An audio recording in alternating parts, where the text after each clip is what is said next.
TV aba amansane yena yedi Kumawood TV aba amansane yena yedi Sini papa bena upe biasha amansane winyano baby Kumawood TV amansane yena yedi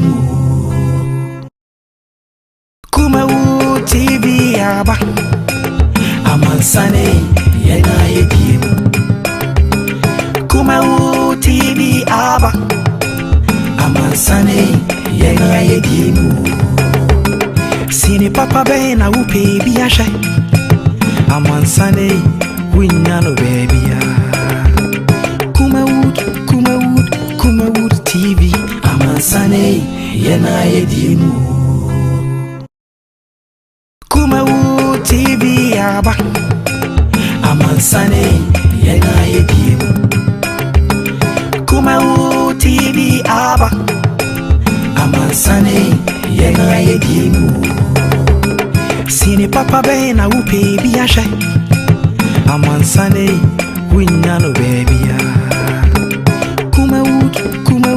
Kumawood TV amansane right eda efiada abusia amajo na emma kwaba jumadi selope bedin se mic as usual ye transit efisa backup mse no nsia ebo no na enyamre esilope adwene o man Ghana ho di o man Ghana ho enkomo ene tuntumi a bia ene vice president Dr. Alhaji Muhammad Bamia ekopie mu ewo adwira na nyagro kra isu ene areho ena ahye amanfo akoma so ema efia so a na afi opani donko miankasa menana ono ena de mame baaye ema ni me so me bi ase so 120 years ena nyame ede che no a ni ye kwani akojam no na yakwane kra abrabo boy enso na esefata pa nti fufu ena yade eja ne kwani mum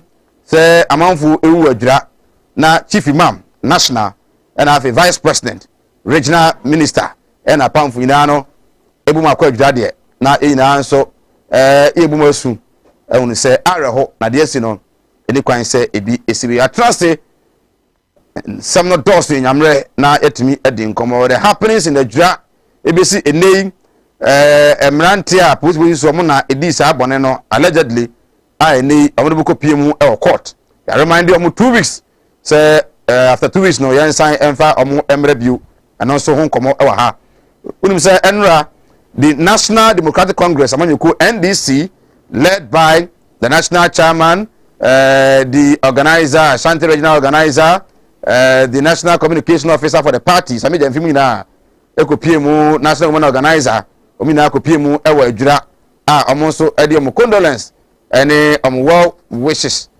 message ekoma busuya omo ahwemade hye any omo nso a omo yare omugu ayare sabia the NDC akire mu se mu de mu hunu se bamba no municipal chief executive ewadwira na de si ewadwira no omo ano esiye enti ebeya ampani emane mfa nwadi entwana onyinadi emfa information ebetena se ye peke ene se bamba na akra no aje atumi se MC race no kra no ona kra nkobiu kra because there in there ohun ni pa wa ko di omoso bio so mampani kra sa boni din bi wa ntina hwe ya na ye se de amanfo ka se wa step down na so free mu no sa na kwa akoye enei the national chief imam the vice president of the republic any penifo awodo so the NPP penifo awodo any oman penifo awodo so ko piemu ewo adwira ama abusua omokomo yakọ ama nsam do no ano na omutimi ede etu dwa inu free wa enra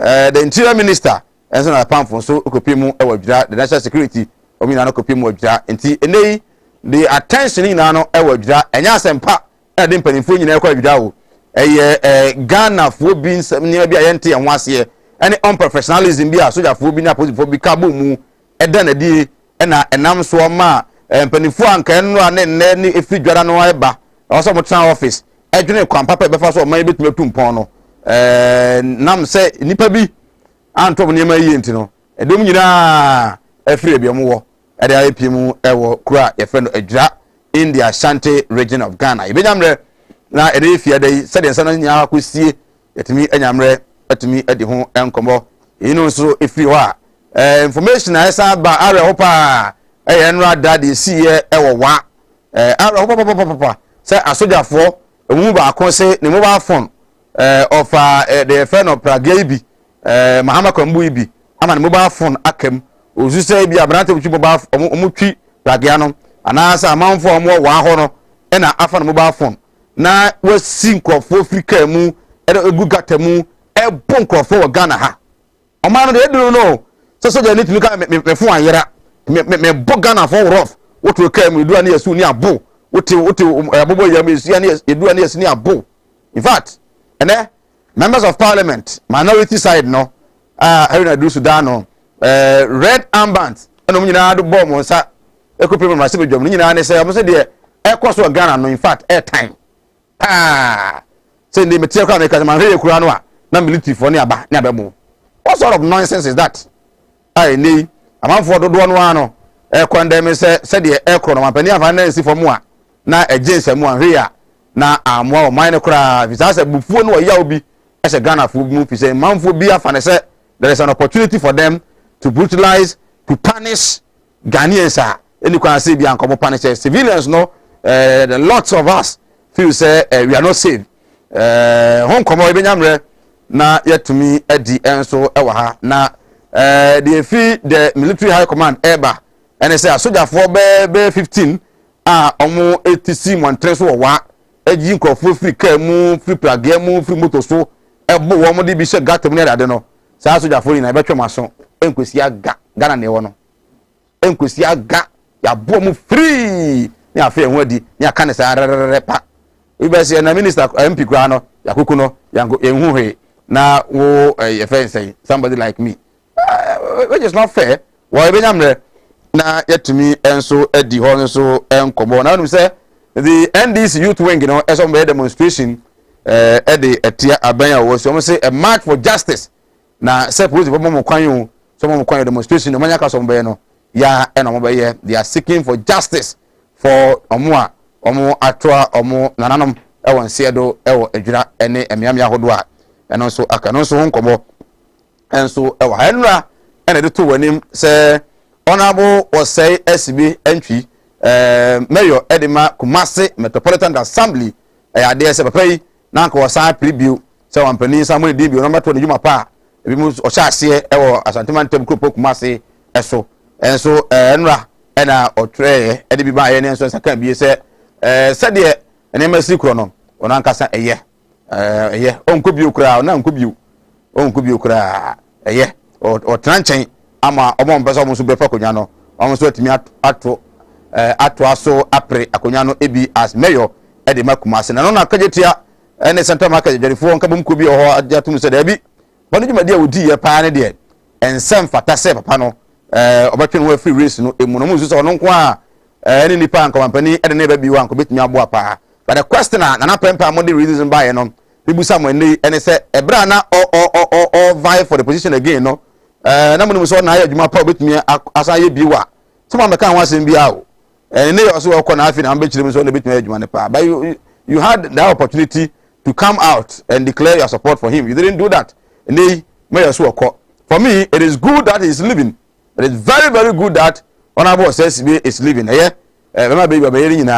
honor so bano, Ometuaso, na yen said the Kumasi, ebe to me a call. Some of the Dawson, Ibinamre, na yet to me a dim command. I will say, Eduma Fakatia, ya bona baba, sa, Minoka say, almost 80% agreement and Labor Commission.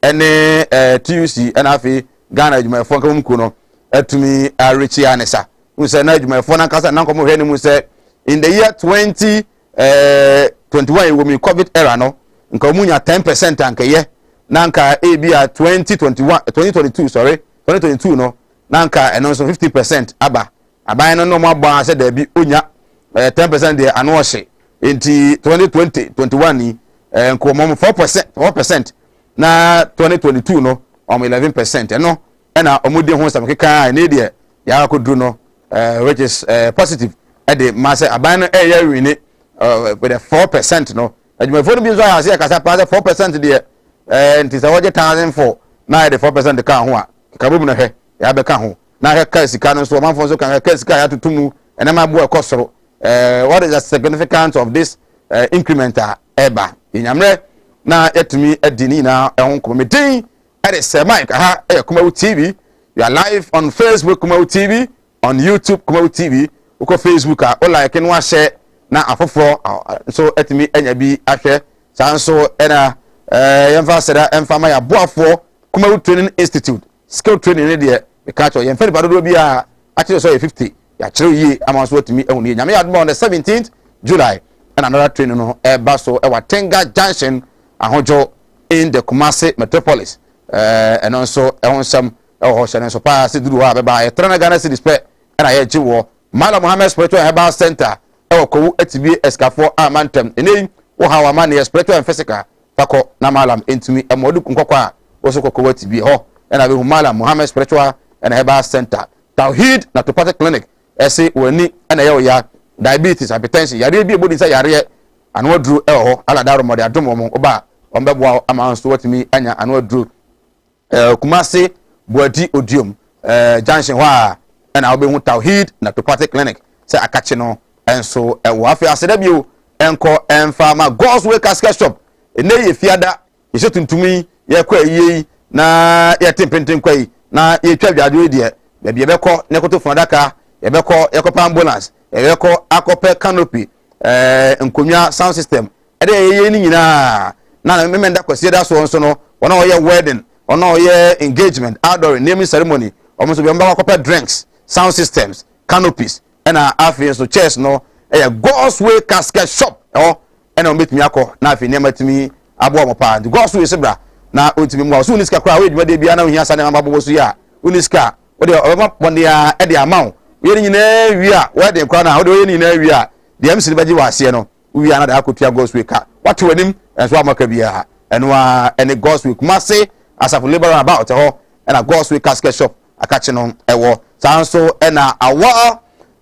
visa and logistics travel and logistics yes our travel and logistics yen kan chose in Dubai and abara Dubai no ye do kwa 3 months visa and ye jide ama wo udiskan ma ya 3 months ye ma visa na ma visa no e do ko Dubai accommodation ho adwuma ho ye mo adwuma papa aye wo Dubai ama we papa ada na akatapa so e de obotom na dachi bia no obeduru fia odi aseda no aba Kumawood TV abeka se ampa announcement ana se advert ye ya nam so call Dubai no e na aboa wo bomode a na efa ho gym we de opportunity kase pa okokira de we mesi ni we driver ni o person we juma airport ni nyina no awa logistics na ye kanfo etumi e de ama repamu e contact ni nyina no e betuja etumi e de ma once again I am ajo I'm akwaba aha ye sinupi nsam no yanyamre na etumi edin komo esinupi kwadwe nkyere bra voice note na Friday manem rantem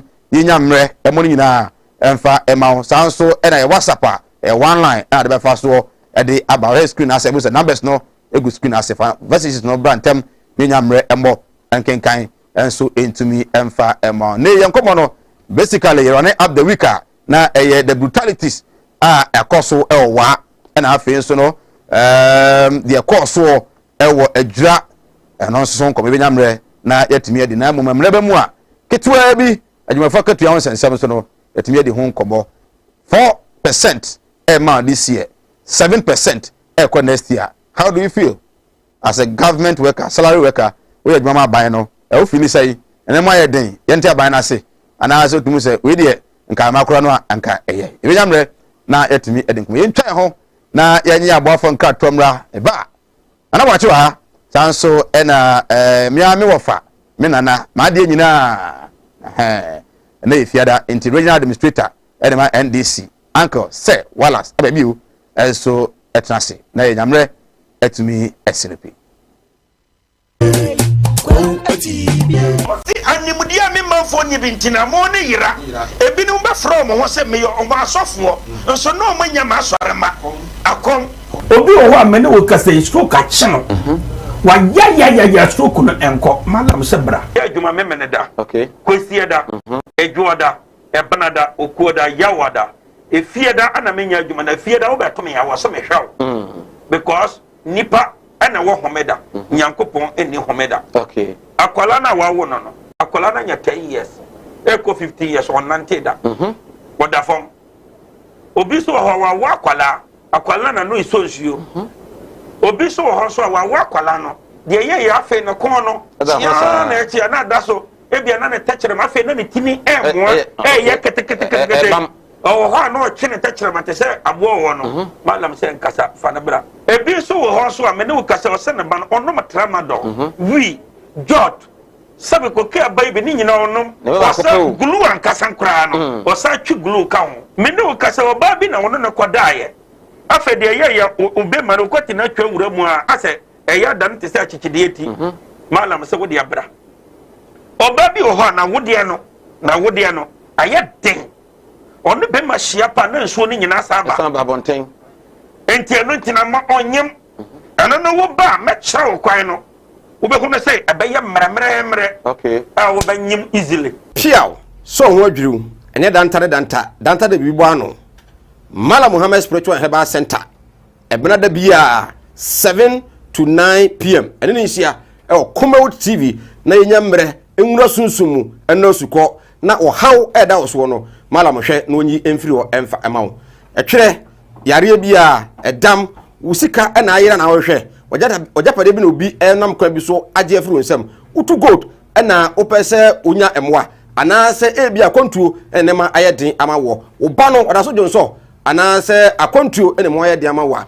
bra Mala Muhammad Spiritual Herbal Center na kachi kwaw atibie tienie kwaw atibie Eastern Region eho ena malam wo esikafo amantem wo de odu kwaw a wo so kwaw atibie uduru ho bebe pa wo yira kora no a busa Unity FM ana wo be frɛ 0246 647 247 0246 647 247 eya tie bi na entumi emwa piaw and yarwa wodo ben na agi ni padua no aboso yare bi ti se eni yare akoma yare wadumu ato wontimi ndidi oba ne barima wontimi nwo me kanfo tahwid naturopathic clinic adodo na efreye Madam Katri clinic di amawo Madam Katri clinic enam homeopathy naturopathy subetu yare nyina efri ho ye ne kofa bae de Madam Katri tonic aba adwaman so eboa siesie ni padua no ni titiw e de ma emma wonoma won fichiko ensisi so yi sa wono Madam Katri tonica eboa ema woni padua no enyini yie na aboa ma wo fichiko so aye kama ye won fidie wa waso a ye de aba adwaman so a ye de hwehwe di padua ni mu eyi yarwa hodo ahintani nyina edi Katri clinic ewo Kumase Asante Mantembu adi ne ewo Madam Katri clinic yarwe nyina last time FD ya hwehwe sei dwadi kato yi mu agye atum se eye well our pia obusia is say film why the den it be slower we na fa kokko we film na say dia wa wonu tua wo fa say no mo ma ye den ma ti wo de we na na wo yere na mfa nkonkoye digma na ma no why slower ebusia yenko Kumase munko Kumase Martin Luther oh na it's been a long time oh yeah me say obra kwantu yawo semina na ma yanka twene ni ahwedan yo na busu afani asoma me semina me pada ka Kumase afamara na me say chini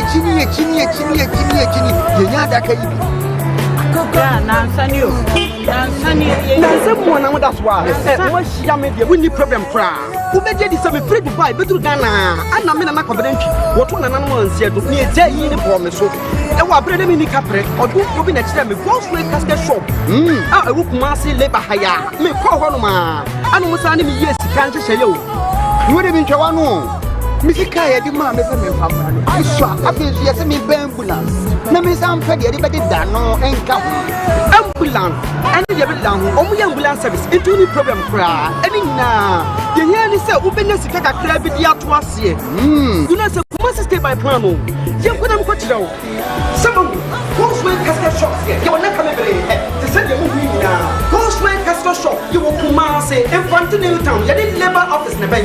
Goldway Castle Shop ana. We are the dealers in quality local and foreign caskets. Job training. Kumawood Training Institute. Yasai ababio. Say dear. Yase. Ye ma ye tiefo. Ene ya hwefo nyina. Esua ensano dwuma. Wei eye ensano dwuma. Ene ti se woni ensano dwuma. Bomodian se obenya ensano dwuma. Entra Ghana ha se obaye adwuma ba kope na wodi ayeye. Dabi ese wonya adwuma bebre. Eka adwuma wo ye ho. Sana ye tu kwa abrochi a ye no. Eno nti bra ne besua adwuma ni bi. Eka adwuma bi a wo ye eho. Eno nti se de ye de adwuma foforo ene de aba. Ye be kyerɛkyerɛw bees making. Eye senia ye sidi ahwene eye chain, eye bags, eye mpaboa, eye ye niema bebre. Brane enkyerɛw senia si eye no. Mushroom farming. Eno ye senia si edua emre. Wonim se wobetimi de na wotwe mienu pɛ edua emre amana fifi abokama. Ama wotimi atu adi ana wotimi atu akoton. Brane enkyerɛw senia si eye no. Ye nuanom akuafoe ye guso afrem se momra na wombesua senia si ye we decide edura ye digun haban so ama me hye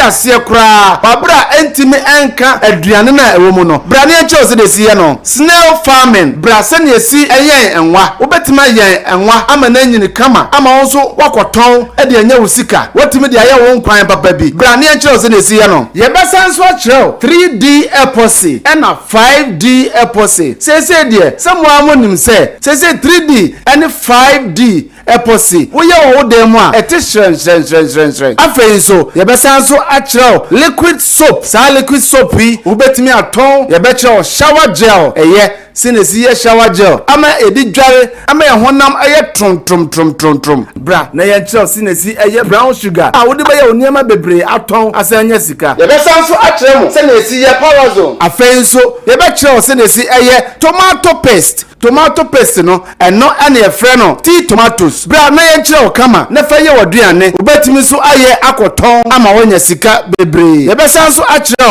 ice cream wo ye de show fridge ma de sanima we nyina ye kyerɛw na ye jew 300 Ghana cedis pe obedi kan asende 50 Ghana cedis na afei ye de register at the amount ye register wa so ofra chiri ana wo ba na ye buku ba bi obeda eno achi no ye de bi ebe handout at the amount.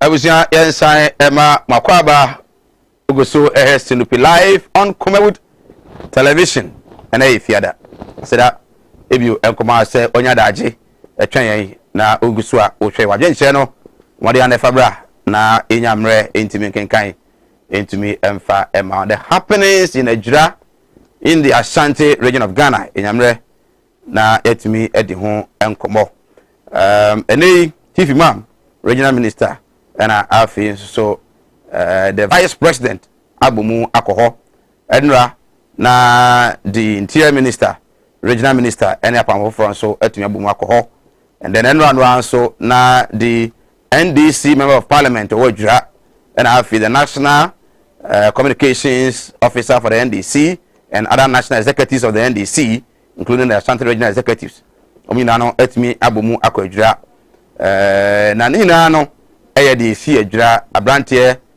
macho kaka Ibrahim Mohammed wo wuye na nam so ma nipa mienu so fa ho ewu kan ho obra posifo no mo mu eno ho ena man panifo ko asumdie kwan so ena panifo nyina no esre se emra adwura na afi entumi emwa na panifo ko no o ma hye amanfo a o ma de hye akamu o ma de hye pira o mo so a de akoso adwura etia wo nyina se wo mfa nche na emom aban no at 3-member committee omo ebe inquiry into what has happened or what happened in Ejura na afi no yetumi ahwe ho pomasibre well the another advisor the MPP so the man NDC Ejura ehone say they shouldn't take advantage of what has happened na omo emfa enye politics of course eno no ye futu kese pa NPP na B national youth organizer the the NDC MC Ojura de ene ye yakọ bia no ye hu no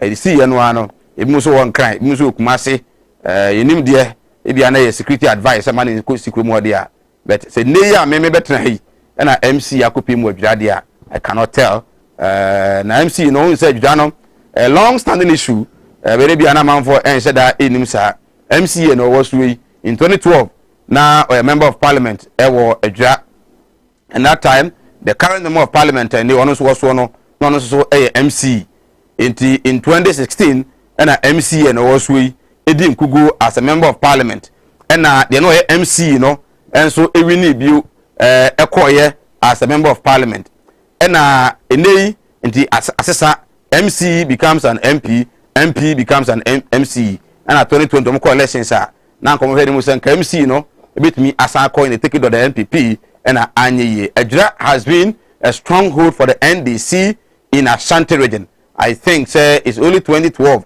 and Ensakakra ewo Ejra. So the NDC also sees it say and I'm say a whole the stronghold of the NDC no and bibiania na as a bino a pese of a can be so intimidating crofwa omo ewo Ejra because I don't want no NDC for well we ene sama hodo na manfo gusu amkeka emranti a posi for this boy mo say omjidi so mo na eyeye ana mkukum abranti efe no macho kaka no ade say me no ka say ene kopi mo court wa she say for mo remand for about 2 weeks na say yem for mo ensan emran sam no Ejra ehonkomo na yedie from Monday to ende na yahwe etumi akeka de sie nyina no esiani lesson e betumi so esua free mu no yetumi esua lesson bi so efri mu na wa cha transe yemana kwaba na afi yenhye ngomotwetwe no ase wadwe nkyere fabra na yenya mre entumi enkenkan emfa ema na kwaba ya mini boko de we National Association of Graduate Teachers NAGRAT omona dues 57 Ghana cedis a month no per teacher ni bia per teacher na afine so na mama material we baako mama material kofa book no amafa sa mo fa say dari baako mama na bosumi bia na watua 557 Ghana cedis skano kranya odi yawo omo ansan di tutu omo ka 57 Ghana cedis ndu ka bo mo afe no a na yese ebro 700 Ghana cedis e ko 800 Ghana cedis untimi mfa nyina so kra na odi agi wa keti we material yenso de sanke ye ton anka 2030 Ghana ndio dare ni kan ho a ese ojo be 800 Ghana cedis no a no kra say once a year na afene so a no amount be emu 80 Ghana na ma ko preka tuantu mu so 4% e de abramo minia na menchia mejoso na menchia wa TFO nyina TFO nzo joso na menchia producers production crew menchia na menchia mi promofo afijase asokore consensus eye iwotu two traditional council okay ba ku ye paramount no ba ku ye traditional uze omono sa paramount in so no no ne asokore hene no asokore bibi crop ya na susubibi yes okay na fijase na edu am ya ne na brand kwendu okay ma menchia o na menkomi fie e wa fijase okay Mr. EM Obin yes well a retired teacher minkra no a headmaster odi teacher wa brepa odi teacher wa brepa odi teacher na na se so discipline so otimi try Ghana di teacher oda ko pension so bi so okay ne ma otimi ehwe omu nyina mu beye ensia na wa bruchi ade ba ko a eya na emese Nyankopon de teacher for bo maba so a bia teacher for hedan huye eye se teacher for ma no ya ni omu ye yie yes me se dan hu teacher for ma o ma ye basabasa nyame teacher for sika nye de enso mutimi hwe mo ma timi du akiri o ma be ye responsible citizen bra wonu sika nye teacher ni mintimi ntira de 20 years ne me mama aketua less than 2000 how na obi ba be di politics just 4 years no sit down be ye edan ya who die now who say yes mo doso ayfo teacher for no ye doso ani omunya da no musi ngun kraze no omu jai ya yeso se yeso beti omunya omunya politicians no mo yes adam na menchia meyire okay anti emi na menchia Sharon okay so person ko Komfanoche na nso de Dr. Obano we no nursing training no o so nursing training na Komfanoche Komfanoche na no so me free Dr. Danzo me send him as not as a story na me say Dr. Danzo me chia de na we see you e was so okọ e was so ofan so wa pass kama nti ye man for process no obefa process na nso o say ye because bro eduru baabi a ya na enipa bi nyamwa because school call ye no no wutimi nya sa grade na ko school bay that is affect Zutaman yes Zutaman oh okay Zutaman omo you tell it say me meet me akampo se busa Sharon ma me chia Sharon bochi okay na me chia Chantal na me chia na kuya me chia me bayi ma o ye immigration na Barbara bochi ado no so wo take aye na national service or national graduate school okay firstborn yes firstborn we tech we tech yes service crowd tech na na usi muntem me ya ntem anti me da se wow so teacher ni me teacher na amano so so ai ko manim sa no omo ko asa katua na nyamon fa ne sa dabi o yesa yesu yebewu he se wu be ko pension na wo zo di dan sa bre na fe na wo ko si dan mu nyina dabi no anum kura ato okay wuntimi ne di ene dada anti dora mechiawo sister mage mechiamu maame na yire papa na ye mo be na yire maame na aduane kura pa dada ntimi enni aduane a first pa se aya rehosem nga osam ka mutimi dida no obra ye ti sui mo ye brantie ne we brantie e wo se minya ka na minya da krokrowa na gat mo ti se siko mo ntimi nwere ye teacher yes teacher ne betimi de ne ba akọ university ama me nu akọ secondary school a aje se besi anko ha me he ko he mi pay slips so we cry dey say me were interdiction say GS was so mo be interdict me no mo interdict me for 10 months in into the he ba bi am situation 10 months ye gina court na court assembly yin jimi nka unze asemo court ayen kan ho asem nti ye twen at appropriate time I will talk about it na minua me minua anke wala so ache na nso em say na de mfomzo bi na aba na mentia adwuma wura samdakus mechiawo brasame same mo nsan ki ema na fe na brasame o mo nsan ki ka wo mmom na Kumawood no o mo won ne ma papa de mayen ye hwe ma ye nije okay o mo nsan mrabak o mo mfa bibia nse da nhye aban wo ntu aban ne fo mo aban mo ntu ne fo so ko si from village no ana o de call eastern region so because bonipa me nsa omu yi movies o Ghana ha na omu producers ha e bia wonya bi mu onu ya na asase no so ka hu asase wa hapa na nanom me ba enka asase ho asem na nanom a wo asanteman ha e ma eji tum so ma asase rentem oh to da bi wo ha na yese tum fo fa ne nansi fo mama yi tum fo nya dan na do ko kurum na me promise ya ha se o me kakra wa ha ye wa ha ni hu hwe kana say obi to na odwa but that is a fact men kasapi wo lewe wo frɛ oya santini men say that ni mu eja ko ye hwan oya santini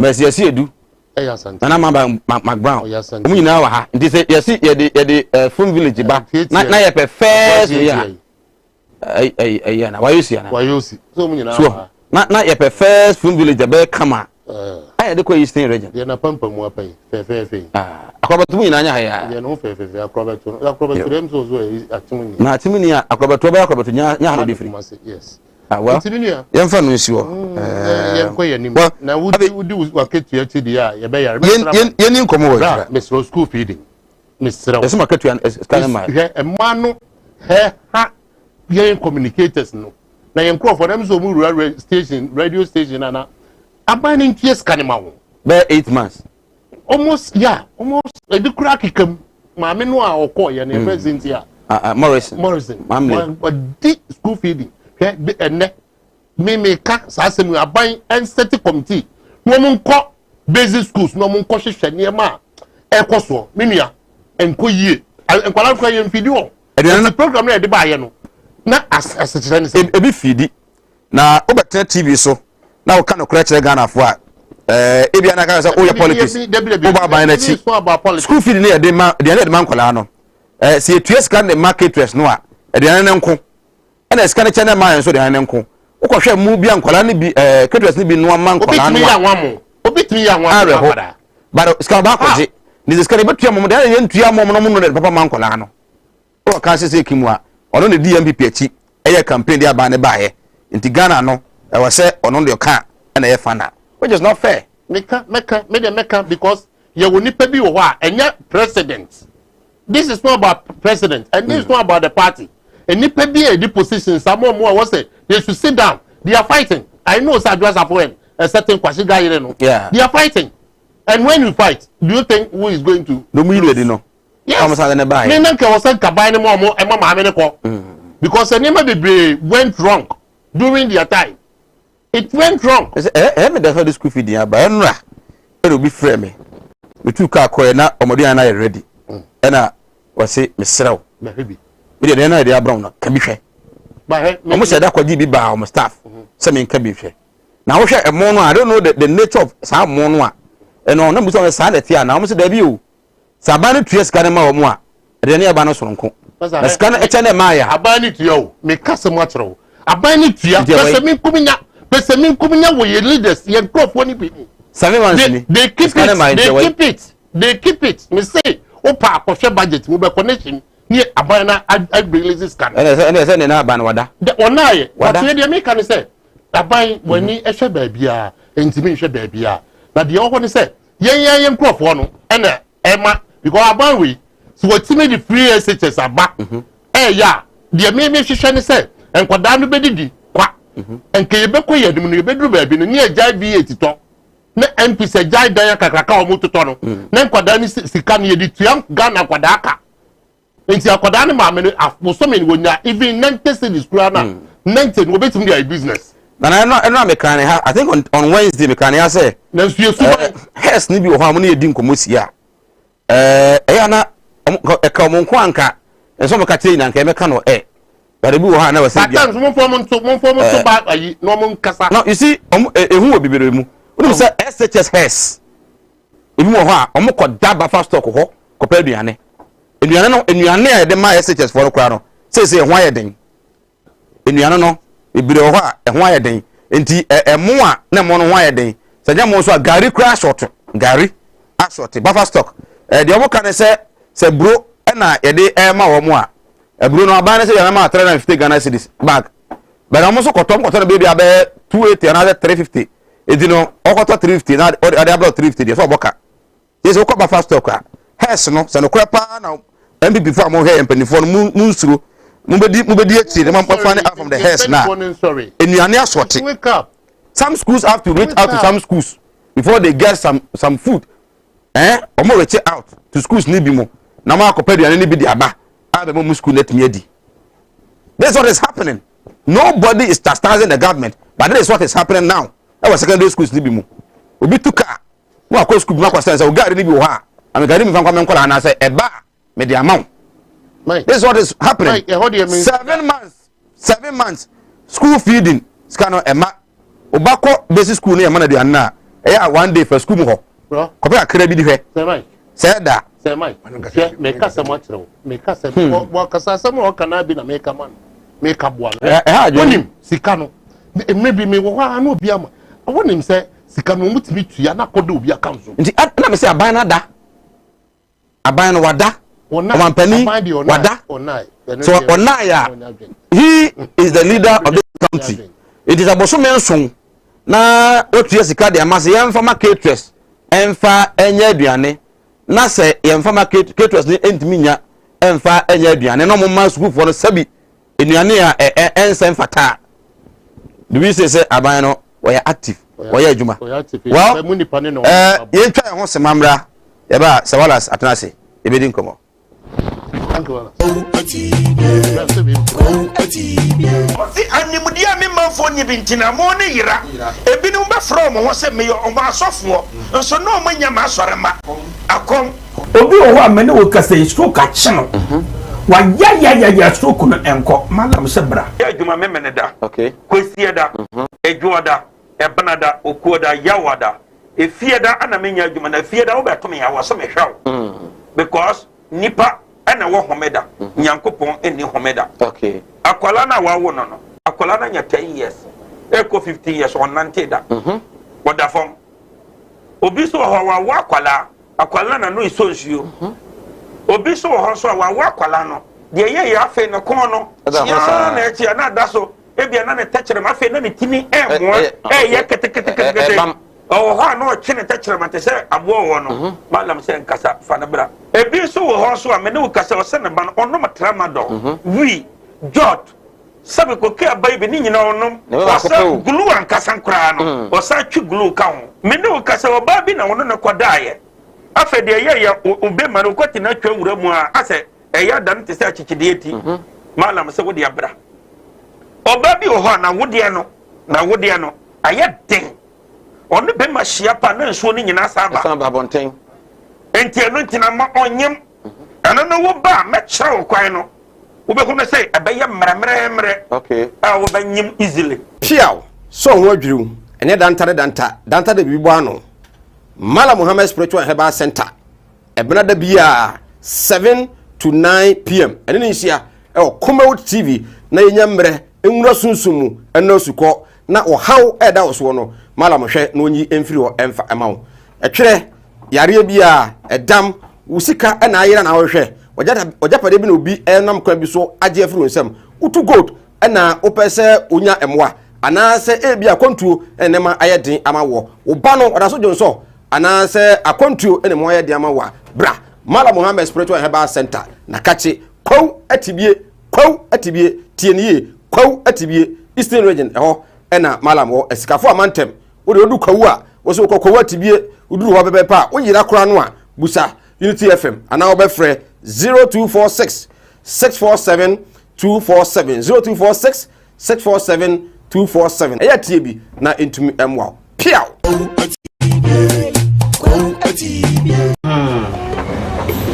well our pia obusia say ifiri mu mo ye den nke slower we na fa kokko we film na say dia wa wonu tua wo fa say no mo ye den ma me wo de we na wo yere na mfa nkonko ye digma na ma me wai slower ebusia yenko nkumase munko nkumase Martin Luther. Oh, it's been a long time. Oh, yeah. Missy. Minia. Obrakon to yawo. Semina na my uncle can any asha dan. The busia penny asma me. Semina me pada. Do masi akamara. Na me say chini. Yenya da kai. Nansani mo na mo that's why wo hia me dia we need problem kra wo beje di say me free Dubai betru Ghana ana me na na kwabedantwi wo to na nanom ansia do me eje yi ni bo me so e wo abrede me ni kapre odu obi na kire me Gospel casket shop e wo Kumasi labor haya me ko ho no ma ana mo sa ne me yes kan hye ye o wo de bi ntwa no Misika ya di ma me se me papa no iswa afensu ya se me ambulance na me sam fe de be da no enka ambulance ani de be da ho omu ya ambulance service into ni problem kra ani na ye hia ni se ubenya sika kakra bi di ato ase you know se Kumasi stay by plan no ye kwena mko kira wo some Gospel casket shops here ye wona ka me bere se se de mu hu ni na Gospel casket shop ye wo Kumasi Infantile town ye di labor office na ben Gospel casket shop. We are the dealers in quality local and foreign caskets. And you're right. I was here sign Emma Kwaba you go so a sinipi wa den chire fabra na enyamre enkenkan enfamon sama hodwa ye di ho enkomo ye di school fee no nkomo akra enya wan so wa den chire ewo eho se wala sa bi o NDC administrator Ashanti region enra omuna ekọ adwira omon ko ye na mo ka chire adwira fo ne se omunim bi okun abrante kaka macho kaka na kaka omunim na MC no body gas ene kun abrante no na on this for there omo ewo nhwemu bi omodi kan ye saban na ntimi amfane de no ama na saban no ehia mo bia na omo de be ma ban no na afi omo di sabon no yetimi eyenwa pie omo firi ho a omo san organize demonstration e de tia aban no na de omo ka ene say omo seeking for justice nti we omo say a march for justice sawalas atnase ana kwa ba ya dan boko de yetimi hume good mic now ni head mama just 2 minutes on school feeding Gana for NDC MPP ubia school feeding na MPP for priority song in Dubai. For example, for 2005, 2006 thereabouts, and MPP. But let me put it on record. Say, Kwame Nkrumah type na di nurse for if you do free come from time yes and do Rolling Star no okay ntina enkase na da so na say ni ho na omo na di buy first okay menkasa dey okay for KG4 nursery for KG say we no na ifidi nipa no bi okay na say no nyina we see ifidi JHS for nti nipa no bia say primary ni JG primary enti very unfortunate say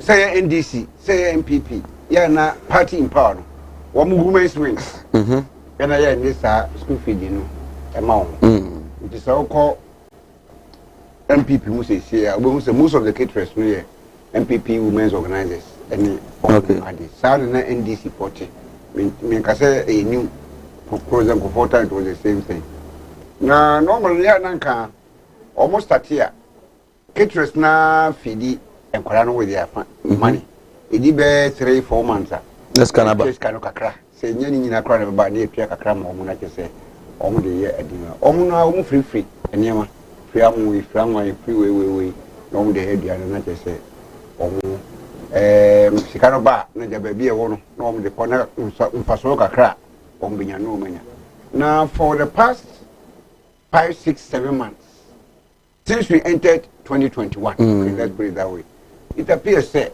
there's the allegation I mean kind of say government emphasize on the economy for school feeding caterers no and fan come out naturally say no crack for 6 clear months or 5 clear months no matter how rich the caterer is this cannot get exhausted and no matter how considerate any part of Mokoji aduane free no moko free aduane free no is no ontimi enkoso emfa aduane no emma oni akrona on credit sa emresi ka bia emma nti a create a crisis because secondary schools here is the same thing ye two na secondary school headmasters ni omo bezes ni omo accountants and omo the major purchases koto we say free school no na eba contract no free school no put it that way contract no free school no na eba suppliers no know for sure say she can remember yeah but they say there headmaster na why to the bulldog ono out ho na aduane free abontin aba e kwai free so buy no onim ho hwe eno an say form bi o ho so feel na contractor na food contractors so feel na whoever must endorse na endorse na concrete and sana after a length of time no ebeba aba say no so nanka ye na ankama adwuma na de abeto headmasters ni bezes no ne metro ne we no nanka eswat kakra sanka eba se de si bade anka se na asomdue kura wo wo ho na de aba paresa bugu so nko na ban ma schools ne kwan se omo konkoto tinka eba se de o kan dia enka ya deal cause them so omo Jeffrey buffer stock buffer stock ro ha no pa check 2017 2018 they had to go and borrow from ECOWAS 17,000 tons of rice and we free ECOWAS stock no said they will replace it. Enti Nana Danko Kufuado and the MPP say planning for food and job this can ban and yet they ban. Start time crown umko free side for school feeding program. Enti abaye besrewa secondary school for say basic school for the crowd so mo eba ekofi. Enti ye dem benya duani kakra di ofie. But secondary school for na ofie do manopa. If you don't wia, if you don't enumere free no.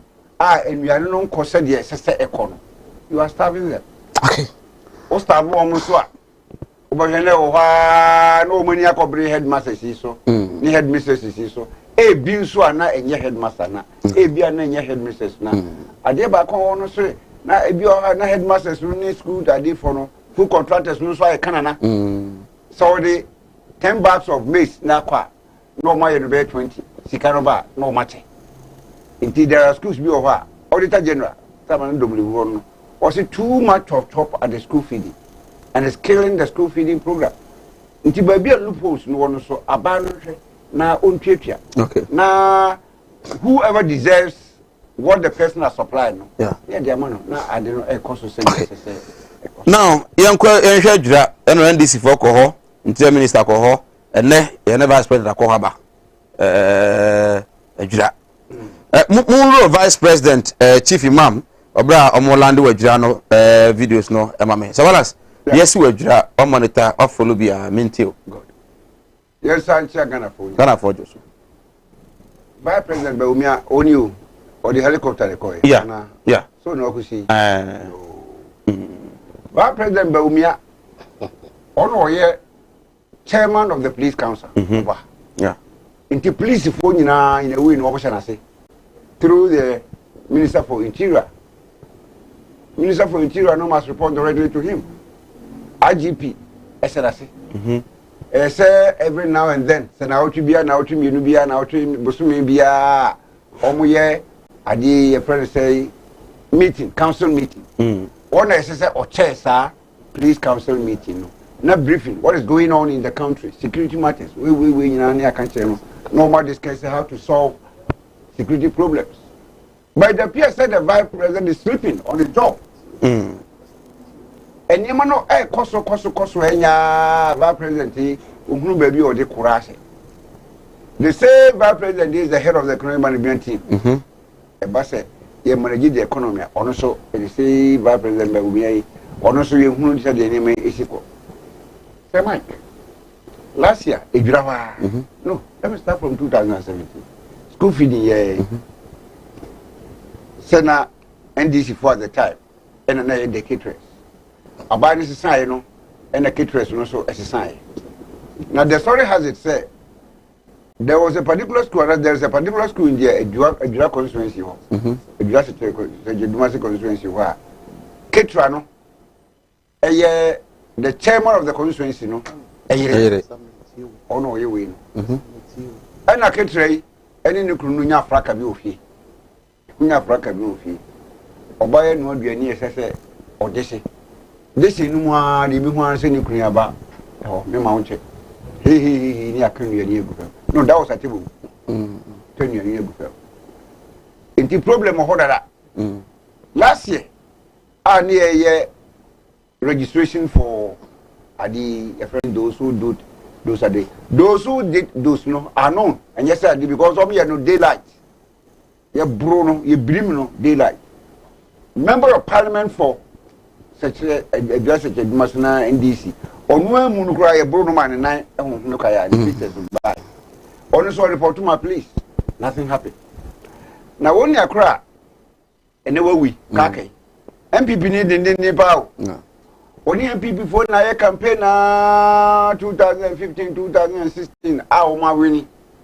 omo wini wie no na there were projects bi oha NDC for a started under President Mahama na we all expected say President Akufo-Addo any MPP ebeto aso na government no notice ehunu say those projects no nyina no they been abandoned virtually baako any krobi wo adwira se Jedumas constituency e friend Bumanko they started community day school bi yo it grew floor level foundation level FLA na e kaya di free so as we speak the project is still at the foundation level and what this guy Kaka was doing is say or started so or call those projects na NDC for ya MPP take over no astoro ya abandon no and we taking home pictures and we home videos and we started say on the social media nto ye no na it appears say na MPP for na nyi ho nti a group of MPP for bia 2 3 4 bia omoye according to sources na according to the story no allegedly omoye MC no special aids and as no matter men omoko kakai so e wo fie e ko ka kire say de wo ye no egu aban no hu fi nti wa nyaya asem kese pa na beto no. We are told, sir, Kakaniko police station, a report. So this is what these people have come to tell me. So because of the good work that I'm doing for the government and the state, no, me do a ban hufi. Me nyaya, bibi to me. Okakantuli police for no. Today the police never took any action. Police for now, Costo Sancro for no, Mudi allegedly so we know. The same person, there's a letter from police headquarters address to sa kakai say enyemaneme bi a wo ye wo ma mention enyemakro no enyemaneme bi wo ye no it goes against the government and the states until omomodin say obejai signed by when Miba, letter no makai. Sir, ne letter no na if Adra police and as if headquarters. Headquarters. And almost say enema wo yeti aban no. Enema wo ye no gu aban no ho fi. Until he must stop. Oh. Until it appears that there have been a series of confrontation between Kakanone government. Any Sankawa Bejakaya Kabipe. Obeka semina ade. Police because I know say a police mum. Of police. Yes. Warning letter. Yeah. Warning letter. Attention has been directed to what appeared to be a breach of the law committed by you on 14th of June 2021 when you are stated to have committed the offense of offensive conduct contrary to the breach of peace, contrary to section this after giving this matter careful consideration, I have decided that no further action will be taken in this case, but you are informed that if you are reported again, it may be necessary to take proceedings against you in respect of the latter case.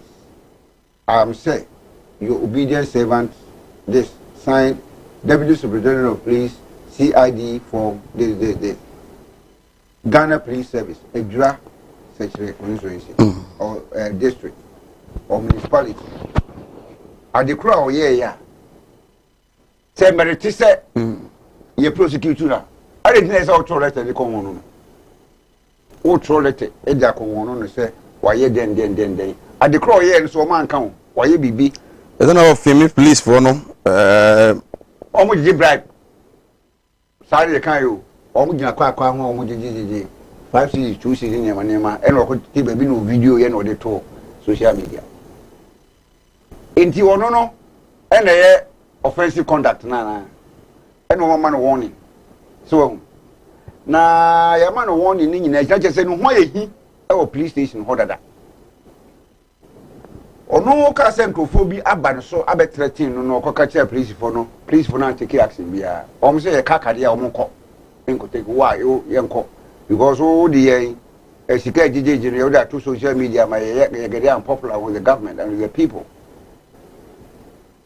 ena na sanenda se na nunu nle anajupa na ya kwa atake no be wani ye ena yedi enkuntima ebobobo ntima wa free wa hwe ninka wie no that was around almost says around 2 AM or so and I say attack no ena nkrofo call report my police for no say omo call report my police for no 1 AM no the following day ni nyina oba nkwa until about 5 PM Saturday no wu but we are baby ye bro no in kontima bro nya da obekwa obenya evidence e bia obenya evidence kakra moja we a police for that nkwa to see anwumre no num be Saturday yo ade o makọ report no 1 AM 2 AM the previous day early that day no enom akoye ena omu be see no ena sa reaction no I think all these stories are known but let's look at why the NDC is blaming the MCE in the government no say omo na amasa the way SC now the actions taken by the military and the police a man permit so if in the NDC for blame ade no bi ni my news gun and the reporters are the June 29 2021 that was 3-4 days ago Adra MCE Salisu Bamba caught pants down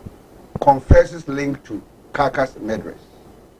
The municipal chief executive of Adra Salisu Bamba has made some confessions regarding the true identity of two persons arrested in connection to the murder of Mohammed Ibrahim, probably known as Kaka at Dagumbala, Ibira Dumasi in the Ashanti region. Right. Or say, Onwane the Okai no Makutu. I know the people. They are all members of our party MPP, including the diseased Kaka. But let's deal with the issue at hand dispassionately. Municipal Chief Executive in the area, Honorable Salu Subamba, confirmed on Kumasi based Oyepa Evans morning show monitored by My News Ghana. In this Wakase, Woma Eti Womono, Unimomo, and a Diwo so, when you know Womunina, ye MPP for. Now you can't see the impression, rightly or wrongly, say, Unim Asem Hubi. Now, the other consort, ye de Sinti Unim Hubino, 29 June, a drug DC Bamba Salisu and family flee from town. A fresh update emerging from a drug hazard that the district chief executive for the town, Bamba Salisu, has absconded with his whole family in the wake of the disturbances being recorded at the Digra. Right. According to Johnny Hoops of TV3, Maminka Winwi, on the New Day program made it known that the district chief executive and his family have vacated the township of Digra, and it is the police command now in charge. I didn't know with Granny. It could be an advice from the security. From the security. Say, all eyes, no, I want to show. Say, Musu so no na. Then crow for acquire sad no. Inti Aden only can go one word answer. Ne mujua waba.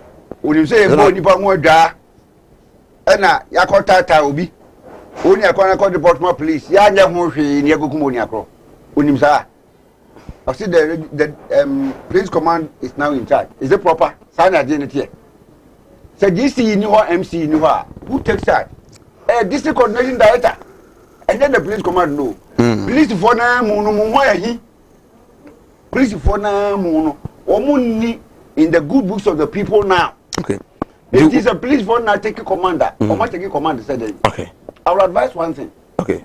Last for a long time there be a race between the police in the municipality and the town folk in the area. Yeah.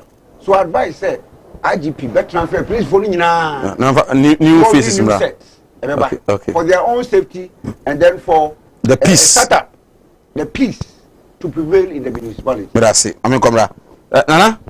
Me too. Vice President alcohol, National Chief Imam alcohol, Interior Minister alcohol, the NDC alcohol, and other dignitaries and so it's me alcohol. Me too. Yeah, I mean, she a giraffe in na me mo kroni nyina ya akọ. Ohene no me bona baso. Adura hene. We good leader pa. Na uwa woni mo adura bia no. Se wakọ adura da no waje adwuma ho kakra atena wa. Adura ho ensem no ya na e bibi. Mamem enchia wo ba na ne kunu awuo no. Okunafo no. Na busuanfo no mamem enchia say o makoye miensa. Yes. Nti mamem busuan ni nyina. Na me mabusuan ne yakọ. Nipa biara enkwanya. Ni ne nipa ne bo enipa. Nyame ene bo ye. Nti se wo ye nipa na wo kọje wo yonko nipa enkwafre ni nsem a wo ye wo mamboni. Okay. Wo ye nipa boni ni. Okay. Nti decision bi akọ bia ma wo bi edidua kọ board ye kọ fa asem ni nyina ba ye no. Ekọ fa asem nipa mienu no su wo ba ye no. Nyina ye be condemn obi a wo take active part bia e wo sa de no. Na mesre kakra se asem no so e ba ya ye ni politics kakra in film. We say koye NDC ni ya. Kasem no be different issue kra o. Because winim the kofa boy ni wu ye no. Boy ni wu ye no. Face the country for no. Yeah. E kofa issue no. Omo ne cost package ade no. Because he was always speaking for the development. Yes, we have done that. We have played a lot of his videos here. From since January. Now all can in Samafa the community no. The course were enje omo kwan baby amanfo nsuo to yirifa wo mo baby omo ni toilet near the ade. Na kan no patch o say we nya amanyesemu abanya bako abanya ba. We have watched most of his videos. Other they over here na yeden No, me kasa yi. Dabi me passing bi keke bi na aka. Me so share since January. Let me know the issue na me hu. This the country for. When did they started? Dabi no mo sase. Ani e ko Supreme Court. E ba ye chi na NDC ni bi e sase. NDC man bi na sase. Na young girls here commander no mo slay queens. Supposedly, you grow one. MPP for your victim. NPP for your victim. NDC for your victim. Baby, young girl won't see one more bracket. As soon as I told man. So, go easily go. Madame will be fierce. Easily go. Pa. Now, we send your ma. Echo swa. Some area. What NPP bar. Na NPP sequence and yaji. NDC bar. Na NDC sequence and yaji. Uncle man penny mahama. Ekwaya sa baba wa mienu. I didn't do fast. Whether it was true or not. Almost say anything. Sa your president. 2 artists na your friend. Bakuya musician na bakuya yi. Tracy Boachene Miss Bell. Minia me kasembi. Sa social media. Minia. Say ya nheni yie. Say Mike. Edwa ha bebre o man. Social media. Odi opa akọ boy na yim. Boy na nim oni waka na asem no. Boy na shase no. Way back. Even NDC time he was doing it. He used to do that. MPP any time or yeah. Adena adieni see ya na obi ekofa face the country for no say omu ba ko ne yakuno. Because in some omo kan e bia no so kan. Ah, me so omo de na bada ben. Wo de opa chakefie. Ye nye ko Supreme Court we ya na face the country for no. E sase. Ne ye ko Supreme Court enye somewhere April issue no. Ye di asem ni we. Mike, enye ye court nye April mu na case wu ye. Case ni wu ye na chia. Ne 2 months ni na. Face the even government to class at now government informing the government in here, which me is wrong. Which to me is wrong because I check you COVID no about all right, but I check I was saying Kasabi formation of the government and can take it over. Can was say CEO Saba, boss Saba, your friend saying chief executive district MNDCs. I mean can say coming in Aba, but they say boss baby I board. I do want to talk. Say deputy ministers graphing here Betty B. I Betty B. Ama be no masha ejuma say. Sadia no adile because the Supreme Court no so ekwo no so ka ho. Because the election here hu said here obia omunyi omuntum mini an omunyi omuntum unti be so nko page ho nko ye ne ma bia empata this a court na bia ensi mo ho kwan say ho court no na ompani anya appointment. He was making a point. Me know ya adwen. But the American say me party me ma buy no. So process ye di MMDCs and say ewa. Is that the right process? When I make a to and was regional minister because he has worked with a lot of the DCs. Here the region can take decision. Can this region no bet me take ye ko wi a me di asa kwa pie kura asa kwa kra asa me asa ko bet home. I don't get it. MPs now na influence. Why? Until we should give everything to the MPs. Ghana, is it for the MPs? Not. Until the American say, boy, ne shasi and was shasi way back. Until face the country for na do a mubaji mu biko car, sasam ne ko far and topano. E buy, I say, and NDC for also do a muabishim. Bibi ayen politics. Until country do something without politics. And we can survive in this country because we you bet yet maybe your politics na me call. And this is very politics no mo ko bebre abakọ bebre animo twam ade na wo se ye extra homa ye youth no ho bra both two political parties no NPP NDC ye nyina ya failure na nadu kra de so ayade na nadu ayade NDC time ye be free omo be free power what the nurses any education for teachers common nurses are omo no omo de no omo ade nka wo wie school na ye post no ni postu omo anye sa ayi ankotetsa baabi ansa na nadu ba yi ni IMF esoro nadu fa wo nyina ama na even private universities to grow more nurses call private universities. Yeah, found. Why do you think the MC is not in Nigeria? Bra, neighbor, and seminal. Your money politics are quite room. Say your city committee. That committee is going to do inquiry. And if I you on one say, check me, you will have. And this the moment that you go for now, on do Manutum, yam pre. Really, and you say, I was so con. Yantiana will be called Brazil. Brazil, I feel Ankara. Yet setting that commission, no team will be you. One year punishing. No. I don't know year was our man. Why do you do those things to ourselves? Yes, why you might be in a better committee, a better acquisition. NPP International Enquiry Committee in Copa and this in Ida. NPP, and this was one Copa NPP needs to make inquiries be managed. And so there be any creative problem. And you didn't maybe talk you to need him. Already, problem kakra economy no, that's because of the COVID, economy no situations no, and yet the same. And this first no, na Dubai no. After you try say didn't maybe see it. It be would be you to not show. You to not show. Now will show my rubber. It's yen I was here yet two parties because a boa a big green in I so. I was here to me couple near me and you to me a didn't quadano. It's just a year, you cry, we don't do it. At the end of the near Siasa so much, yes, I won't no more sign a and fata. Bro, we need to redefine police activities and the friends and military activities.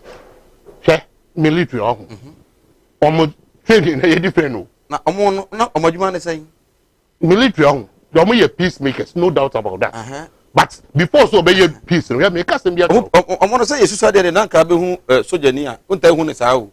No, yeah, borders no territorial we no kra nanka mo no boy abo hu ban mo. Omo head am bonten bas. Bro, this time COVID-19 ba ye. Na Ghana for free military for some munti sikrum. Na mo ba krum amanfo be di ebedi mraso. Na yesi ama military men at anyway biara na omo operation come life no. Omo system ni. Were they going to come? No, like I said, still once a COVID. Is it COVID the corner? And yet a year, Nanadu baby war a year. Your friends say, Sir John a year. Sakrawunu. A man for a book sadim. On said your friends say India for Yariano. Who says here any passes? Yes. They say yeah. So Joe.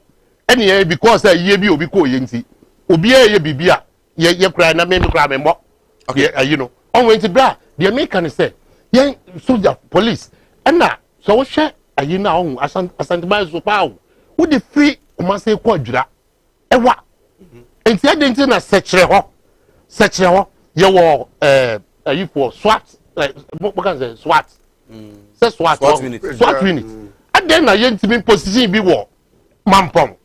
Because you will be an officer, a boss, every constituency be an district piano. You will be an officer, but you will head no one pong. And yet, to me, yes, I am Fabi, and my SWAT in be and cock manpower. Now you should be here, SWAT for nothing yet taking control.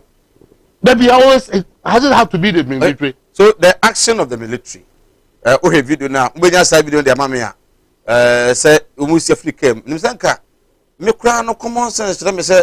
Bibi say na some Africa musia. I was said we di kan omona kasa we can normally no. God they organize themselves, land themselves up before they even take action. But musi here no ano. No have some video no. Oni pa kro no chai no. No gina hin. No me kasa bi atro video no. Ebi wo ho. Ebi wo de mepe bi abrabra. We de wo no. Omo attack kan no. Ayifo no boys no omu see ye no omu kwa attack ken no ay lieutenant no odi omu anim no video de na wo nya ye no wo de twan me se twan me se me no me ye kasanti me pe asande abaw omu kwa attack lieutenant no so na military so ade a wo mpe kura ne sade no so omu leader aba attack no che bra che ka no ayi kakraka no tuntum ayi no sade ebusuo no wo mu no aha won se na call reverse who said a correct? Who said Uncle yeah. And so correct. And you're correct, but in the first place, car no koye de wo eko na omu ko si body se nsu me ba da bi no ko si body no ye wo security intelligence ye wo security intelligence ye wo security intelligence yes so this is the video no omu si ye no one no attack no omu si ye ni o that's what you see omu attack one ndi one no attack no me ba me say e bi video ni bi wo maka me say lieutenant omu di aba de bo e bo lieutenant no wo di train me say di amount no na ema omo ntimi anche de aba de ball lieutenant no ema an innocent so bi o jan be the omo ye bia se bia so obetutu abo obi de ye wrong. I have condemned that na me ka say ye the way a on say maka SWAT asem police asem no maka right bra ye make can say you to no so social media say ye die na di atire na ye see empanifo ye be kan nsem a enu obi timi ko gira toilet so ono ne toilet awakọ wo ni fie no na wo twa inside the babonten. How can we be doing this to our country? Ye man ye don't know. Why do you do this to us ourselves? Etiwe hwe boys here omo wo broche ye omo fe e video no omo didi mpedipotem. Is it right? Ye ye social media no e ba broche omo de aye ne papa no. Ye de be didi mpedipo. Ye de be create confusion. Am o man na say hwe dan na fia wo do no akotena Nigeria FM na wo su. Crying more than the bereaved people. What is that? But what's wrong with Sir Osu? What no say or no na akofa sa de naba. Meanwhile, this guy started it way back. He's not part of the face the country guys. He's not part. Why do you do these things to ourselves? You're encouraging Kodano. Me mention my Biden say the same Yamiada Roma, what me did. Your friend said, plant TB. Car by Toyota for Abba, VW for Abba, Zino track for right. Almost Abba. 80 minutes say you're quite no. Okay. You buy a name, for your radio near TV, no. Journalists want to be creative, confusing, bro. What confusion are we creating? Bro, it's stories I didn't know by Cano. And yet, as some bad, you're 3 years bonny to you to Nifo, near wire boneno, ya Maquaya, my yet near discipline. Okay. It's here woman passion out. Omodi etono right no mama o mining koni ye ne bua e bebu aguye nyina yeso right I was go so share Sinupi live on Kumawood television message kakramade aba. Good afternoon Sir Mike. Ghana under President Akufo-Addo is full of hardship, intolerance, dishonesty, nepotism, arrogance, insecurity, lawlessness, impunity and injustice on the part of this corrupt and insensitive Akufo-Addo's government. Anyway, may God have mercy on us. We Deputy Youth Organizer at Techima North, James Opoku, a message our day Abba and no. We say good evening, Sir Mike. I'm enjoying your show. Tell the MPP man I admire him so much. Okay. Jonas Wate. I say, wow, Jesus. Sir Mike, the MPP communicator started well, but he got it wrong by using the word slave queens. And whatever, that's why you call and whatever. So shouldn't we have social activists in the country? Should it be like one has to be party affiliate in order to speak the truth in this country? It shouldn't add more salt to already existing wounds. He is an educationist and should behave as such. Emmanuel Buama, inside Kote, Ima Edward Abba and please, Mr. Host, please, the NPP panelists should stick to the issue. Ghana nowadays under Akufo-Addo, whom I regret voting for, is becoming too violent. Political power is not permanent. They should keep that in mind. AB Nkrana South and AB therefore Diaba, AB Yena Senior Nkrana South 4. Semi, good evening. I'm Enoch from Ejumako. Please tell the NPP man that he started very well, but getting to the end, then he started answering your questions with other issues. I guess he won't to drive you away from the topic on the day. He has nothing better to answer your questions. Are you sure? Thank you for your message. Please tell the MPP man he is lying. If he has nothing, he should keep quiet. Well, also the NFL. And can enfa Emma Johnny and so Facebook na afi yes na yen eni enkomon so ewo Kumawood TV on Facebook. Kumawood TV on Facebook. Fabra na kenkan emfa emma na minimsa mate de esi ewo wa ye twa ye ho enya aboafo nka tomra ye ba the military authorities ewo wa ye nyamre na ye de ho aji ni pedua no aboso ya rebi ti se eni yare akoma yare wadum ato wontimi ndidi oba ne barima wontimi nwo me kanfo tahwid naturopathic clinic adodo na efreye Madam Katri clinic di amawo Madam Katri clinic enam homeopathy naturopathy subetu yare nyina efri ho ye ne kofa bae de Madam Katri tonic aba adwaman so eboa siesie ni pedua no ne titiw ede ma emma wonum a won fichiko ensisi so yie sa no Madam Katri tonica eboa ema woni pedua no enyini yie na aboa ma wo fichi konso aye kama ye won fidie wa waso aye de ba adwaman so aye de hwehwe di pedua ni mu eyi yarwa hodo ahintani nyina edi Katri clinic ewo Kumase Asante Mantembu adi ne ewo Madam Katri clinic yarwe nyina last stop FD ya hwehwe sei dwadi ka to yi mu agye atum se eye Job training. Kumawood Training Institute. Yasai ababio. Say dear. Yase. Ye ma ye tiefo. Ene ya hwefo nyina. Esua ensano djuma. Wei eye ensano djuma. Ene ti se woni ensano djuma. Bomodian se obenya ensano djuma.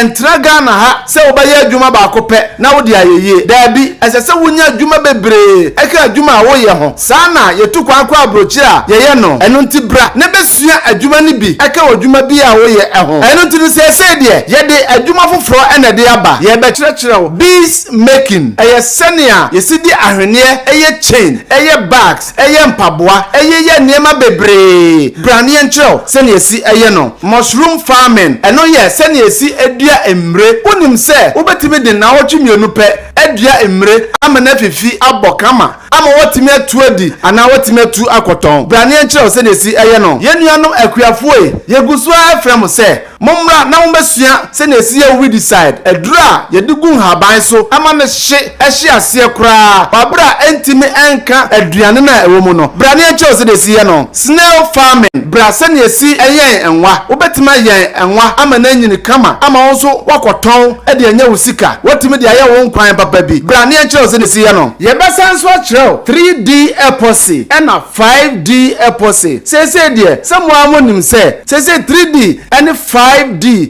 epoxy wo ye wo dem a etishren afei so ye besan so achrew liquid soap sa liquid soap yi wo betimi aton ye beche shower gel eye sinesi ye shower gel ama edi dware ama ye honam eye trom bra na ye chrew sinesi eye brown sugar a wo de ba ye oniema bebre aton asanya sika ye besan so achrew mo sinesi ye powerzo afei so ye beche sinesi eye tomato paste no eno ane efre no tea tomatoes bra na ye chire kama na fa ye waduane obetimi so aye akoton ama wonya sika bebre ye besan so achire ice cream wo ye de show fridge ma de sani ma we nyina ye chire na ye jo 300 Ghana cedis pe obedi kan asend 50 Ghana cedis na fe ye de register at the amount ye sign Emma wakwa go so Sinopi live on Kumawood television.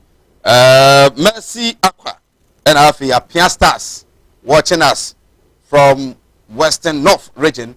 Yanchamo and Enyumre. I said that Enkoma our travel and logistics. I see in the 3 months and I all JVSA Ediama war Edwa Kupimu Ewo Dubai. Dubai and Wadoka. Unko Dubai one got trans apine. Unko Dubai Emma Ghana or Bre Comedy War. Unko Dubai Magana or Brautis. Unko Dubai Magana Matu Ghana for now Ujam Hono.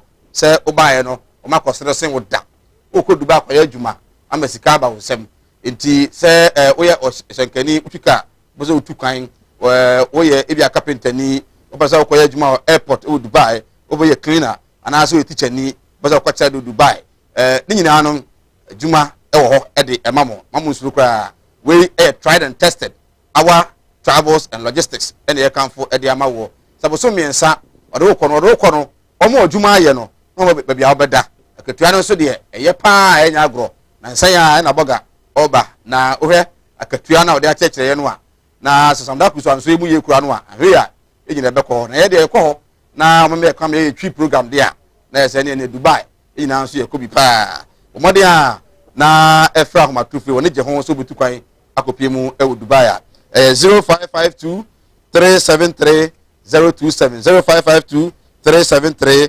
027 ofra ebajo so na afi no ko bi ohobia no watumi enso anywhere aseda bio enko enfama God's Way casket shop maka kire say wo ye yie outdoor engagement program bia na we na open tent open enkunya open sound system na God's Way ese enabler no ma bi na ye kumase enema we if God's Way akache eno bia de ye wo ye yie na akwaje fi bia na wa ha ho God's Way casket shop na me kan fra onya yie nso a eno no if adaka any ambulance ni ano obima obi okumase asaf labor on about say first so akọ pepper assembly hall no 0243 737457 0243 737457 Malam Muhammad Spiritual and Herbal Center e wo kwawu atibie escafo amantem wo say awo na hwan yedin e de ama wo bra waware wuntimi enwo obema no emu ago adwuma na wo adwuma no enkoso sikasem ayebasa obi afa kwamba no aju sika kontuo nsem na ayebasa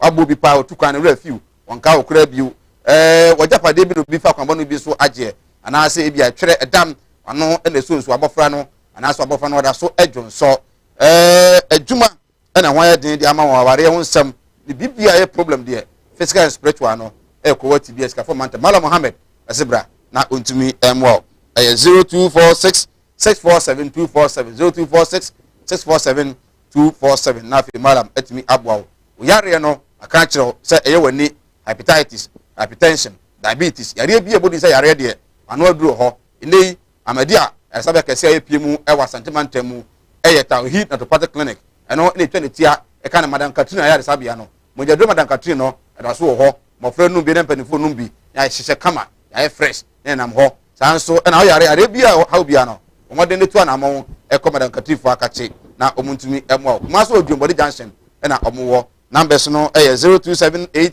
626262 0278 626262 ofrom a omo ebejo so yem fence na afi yem kwa video we emra yem piemu ewo wa ho na sojafo a omo ewo wa ese omuni abako efro pragea mahama kambu yibi ama ne phone ebi ase eto kanum ana se obi eneyiye omo ntiase na ntiase kina omo asikwan ye mama video no to so na ye hwe se de ehun sebisutie na omo abo amonfo omo wo wa enyagro the one regional coordinating council PRO kro ho uduro no sanka je wo PRO utwa kakra PRO de sanko bia enim no se minister ni ho kra no na wo ho na ono so se achi no na ebuza who are you obi an na aba so pa who are you bia no so na aba no so pa emprensa afi so bia no bi wa hwe ya na setutu omu ja no omu se se no mo si abonko afo ho no enya agro soja for Ghana ha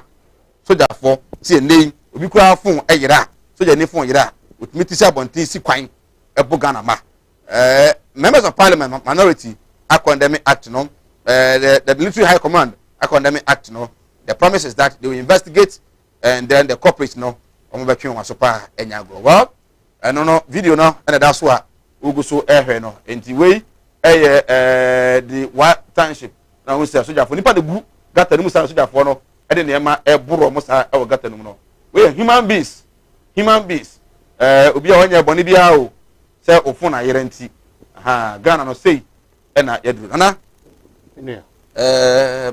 ena social media no bi say Ghana na ijama amono ini ana me uze ene enema eba bonti because ene obi akuta phone ena nyame ase for that nti enye bone ba ye didi bone di a enye ye pen positive way is one we ye ba ko a eye kama emiye hu de ye koso o ba bia ena wuti akora hu wa look at the way almost bo organizer brand no ho no understand say no kwaro mo bo na ma na nya fracture nyina so sad mana Ghana ni o ama Ghana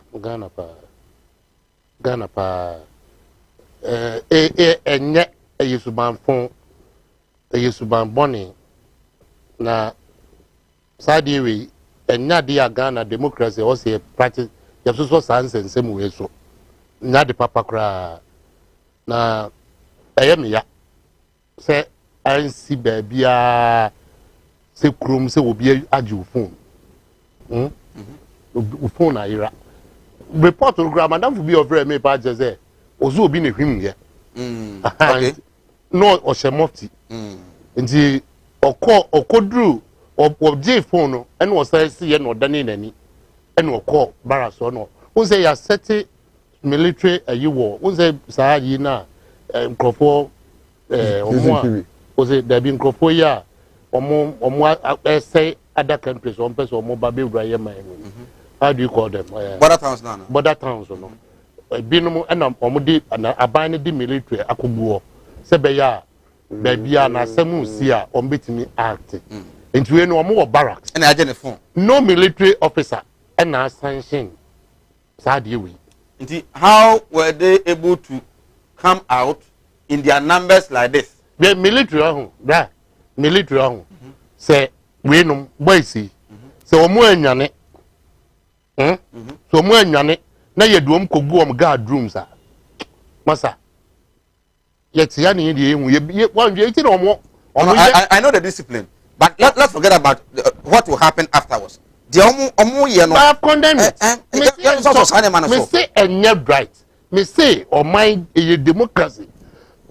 Sorry any ye practice o practice democracy as any mo we nyina military rulers ya enti ya pamo say win ya.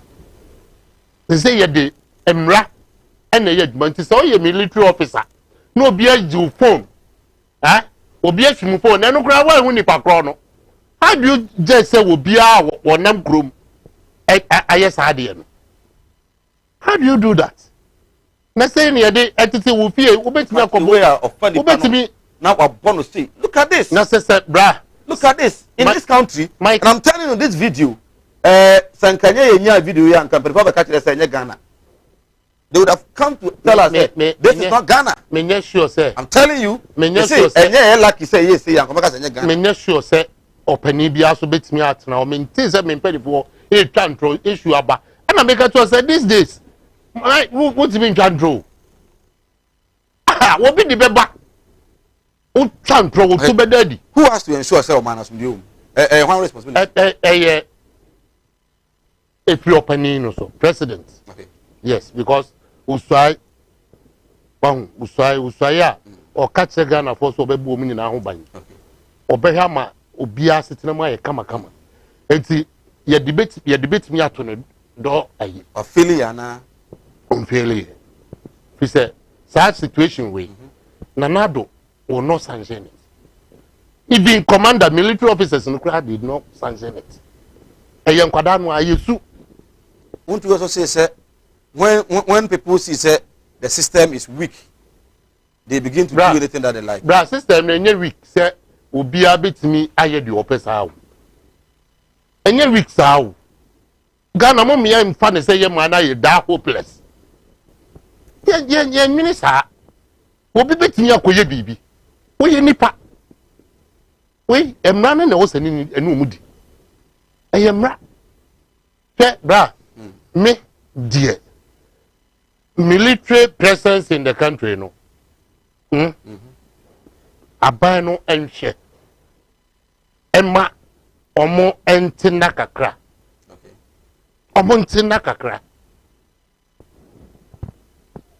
me de beto na adodo because okokape obi betina chire say o protect the president but Nanado will never sanction this. Ghana and Crawford and Nanado and I'm Kosi Pratt. Ebeka to us and Nanado so only say. No. Sorry, I don't think anybody can say Omanpeni best answer this one. But the question is that if you begin to see these things in the country, I'm telling you, saying the system na phone emu ye. Any young who's had for the partner phone musa. Oh, so you are just say 30.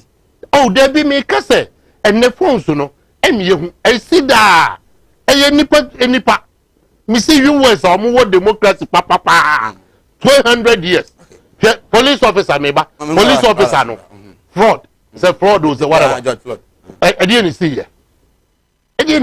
Oh, you may be wouldn't say no so. Social media cameras here. But I don't know every police officer or US. Camera one. Every before you go out, camera. No. There's a camera in Adebia because we are no. Record. We have not gotten there. Even we are struggling to even feed our children. Uniforms. Was it? We are struggling to feed our children. Okay. And we will get there. Well, we will get there. But South Sudan way there. Ghana ni and fix it. So I like your show. With Nancy Osu, Oba Nancy, Menasi, say when he a show no. We say good evening, sir. Kindly tell the NPP man the system has totally broken. Well, also idea, I don't know. Okay, I think my kind of know. I think in fact, Sir Mike, you and your team are doing a fantastic job for Mother Ghana. Keep it up. I'm watching you live from James Opoku. James, Yana say Yancha Opa. Good evening, sir. Please, I want to plead with the president to act accordingly after when the 3-member committee, it should be the 3-member committee, brings their report. It should not be like what happened at Ayawaso from Peter Gosso. Peter, well noted. Hi, good evening. The NPP is doing nothing. Please can more he has house. Okay. Oh, NPP better. MC Okwa from Gomua West. Thank you for your good work. MC Yanase and so if you hope. Good evening, Kumawood TV. Hey, so NPP people, when are they going to stop their defending? Why are we talking about video showing now and you are there saying there is other video that you have seen? Okay, we are attacking Doma Ahinkrata. Yancha Nena say Uguswa Uche. I'm going to say what I saw now for me. Sawalas. Yeah. This is what we don't someone head and can be brave. He said video near Yachron.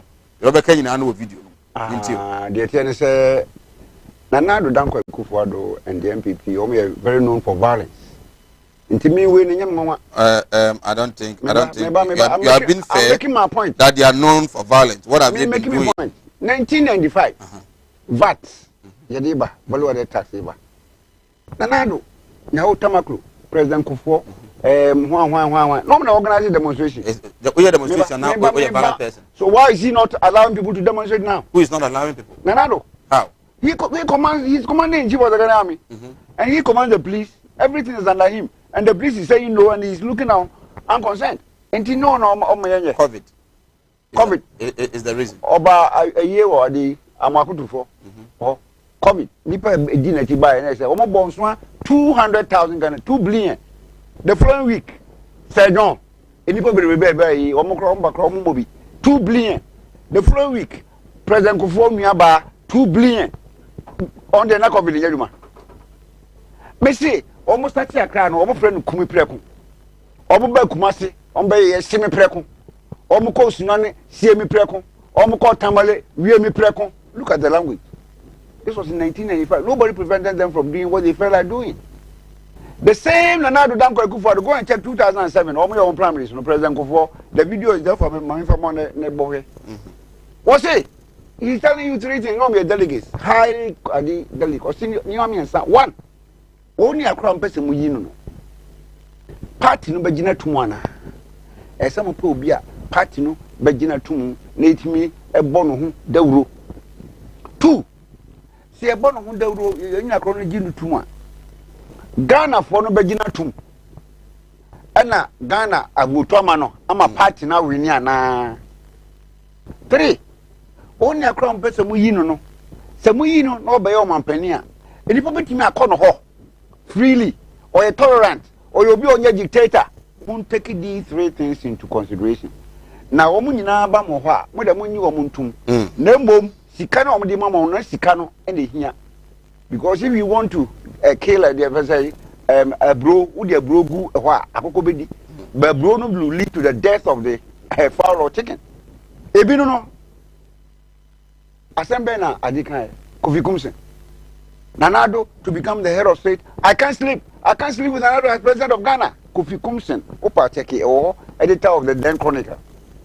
Now, when I hold Tamaklu, the video is there. The okay, I was say, if Ghanaian vote for Nana Akufo-Addo as president, they will experience a bitter presidency. And Ghanaians are not enjoying from free. They will enjoy. They will experience a bitter presidency. Okay. Nana, as I saying. No bitterness will be. Sasoja for Ebro Adia in about you. Kofi Duma, the no kind. Nana will be a terrible president. The audio is there. Terrible president. Move to Mano. Any now to now, me and Sankrana, a soldier for to Abanagu. When you in time past 2007 you. But you see the president for the first 4 years. Yeah, experience will be. Intinya Ebia, and I'm back maybe not touching ma. And a month will be the last year. Let's start from last year. Tamana ye Ghana card. Volta region. So therefore young go. What did they do to them? Mom will refer more and go for. Yebusa and I was here. I haven't heard it. I haven't seen it. Maybe one another one can. Oh, me say Google it. The story is there. I haven't seen it. The same as the soldier banda. Oma go bring for. Kepa. Oma go bring for. Esem. Oma go bring for. What did Nana do? Nothing. What? Soldier niya. Wo say ubi na hwim phone or whatever. U phone ayira. Does it mean say all the ones what and say must suffer? Say because of mobile phone ayira no. Utimi pege nipa de no wura gotem. Na wo bro no gota no. Adai. Ejura de esi 2-3 days ni o. E na wa abai. The latest one nura achi. Nura achi ya Agbogboleshi market. Yeah. Also ija dem sa gunshots at Agbogboleshi market. Our soldiers clash with youth over movement of traders to Agent Kotoku. Inti over a period of 1 week. Ejura Agbogboleshi. Wa a soldier for any police for atrocities. Young soldier for young soldier for the soldier line sat and won't you almost younger from Boys Company. Yeah, but it's Bantama at the Hojiho. And ya should be so. Soldier near Opa. And then you soldier for in Kromusa under President Kufon and Tessa under Mayors Nantesa under Mahama Nantesa. This and Nana Ado Dankwa Kufu Kennedy or non time. And I know, qua ne coso, escalation, qua ne coso. A day, Nanado. IGP, you come police, you know, you're an IGP kind. There's crime everywhere in the world except in heaven. Now IGP in a guy. IGP walk of heaven da. Everyone who saw the crime in the IGP Lucifer in an all. That's why you know the most trusted Adi, your friend say angel of Adi, God, supposedly, nay Lucifer. And or rebel ye. Or ye to boy, mommy and yet to boy in yet, or Grommy demonstration according to the Bible. And ye didn't bet twice, I see so. And I say, the one and Crofoso Adi. The same idea to the prison ye kuni. A dear Bena, Inspector General, please. No. Interior Minister. Ghana is so peaceful, sir. There are people from other nationals coming to enter Ghana and live. The same time, yeah, no, I told let us say, and insurgency be if you Burkina Faso, we are Ghana, one person or more destabilize a day. We also high people. Third person, yeah, on quite me take cry, na me book. Na me raho. Fancy man, I didn't know, MP no Ikuni, Nigerian, I would be Nadia. So I did Nadia. Also, because of the death of one policeman, now we are making so much noise. Look, the application is there. We young couple, please, you know. And when her husband died, we made a lot of noise. Exactly. Because of one what do you call it? Member of parliament. Now, police officer in Paketwa. Police officer in Paketwa. Who in Paketwa? Huh? Well, first, mammy. And I make us a mammy, who I saw what ticket more with Fresi. I'm Roberts. I straight no kuno. Enka oti arm robbers o makom krofo a na wakai wo kunu ya na wo condemn in no uncertain terms when they say oh a police ni ba ko be ikum nti the whole Ghana and he did this o person kunu no di ade se sa na yo aso west ni so ni kunu yo di ade me boa so wala me na se yo na ho ya we na kunu na wo di ade o Sami Buachi Asamanka so please tell George Aparado and his NDC their so-called demonstration is irrelevant and it doesn't have any basis. Okay, Sami, the Abba Master Plan Kintampo. The biggest problem Ghana has now is Erica J and his NDC. We have to fix this political party before Ghana can be fixed. I'm highly disappointed. Okay, and also the Abano OPK also right from Goso, and it goes NDC doing cheap politics to score political points from the Ejura issue. This will not see the light of the day. OPK the Abano Robbie fashion, the Chamso also right. Whatever the NDC does, still Ghanaians are maintaining the party NPP come 2024 to continue their good works. Regards to Dr. John Kuma, the Finance Minister, and Dr. Matthew Poku Prempe. Napo, Minister Minchia, Meteonka, Ache, Ebia Humanantum, Ebia Humanatu, 0202-668461, 0202-668462. Pacho, Oba, Fona de Freno, and that you Nama TV no enko from asabe kan bia ebete ma TV no enko from vono de TV no an enko from na phone na de frey no ti hu of phone na yentimi any woni nkomo nana what happened to a short commission report regarding Ayawaso by election failure to act on one misconduct leads to the repetition of the same ones. Please, Nana, those should keep us safe and stop wasting our money on private jets. Ebi Nkran South Edo Abano. Well, hello, good evening. Good evening, be free. I good evening to you, Ray.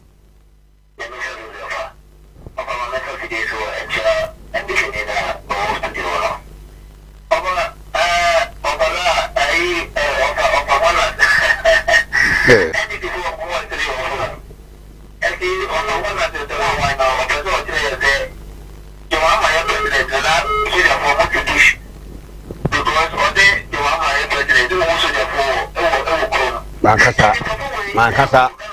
This is a young Kunda. Instead of crying. What company only young content instead of crying?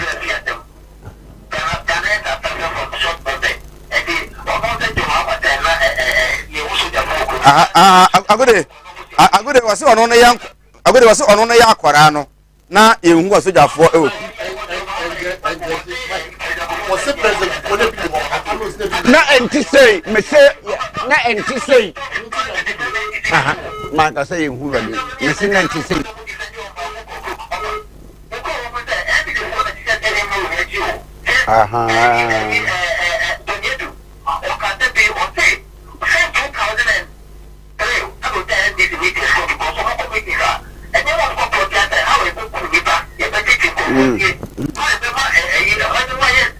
okay, we know this. Good say.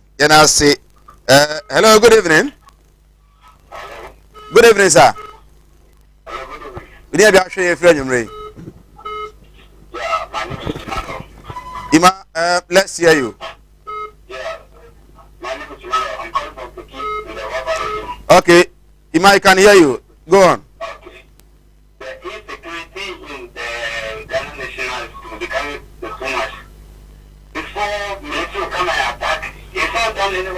Before. But now in this regime, we should stop playing politics of the issue that is happening. Please, there is no politicize this thing. Because civilians are killing police personnel, police are killing civilians. Which country are we in? Are we safe? Please, everybody should give us a break. We should do the reality. If today we are attacking civilians and people go okay, tomorrow power will change. And what power change is happening, they should remember what they've done in this year. Look at election, common election. A certain man put a camera on one thing. Are we in the wrong front? Thank you very much. And next you are like your show. You're welcome. All right, thank you very much, Ima from Volta Region Peki. Hello, good evening. Okay, you interview okay, okay, you interview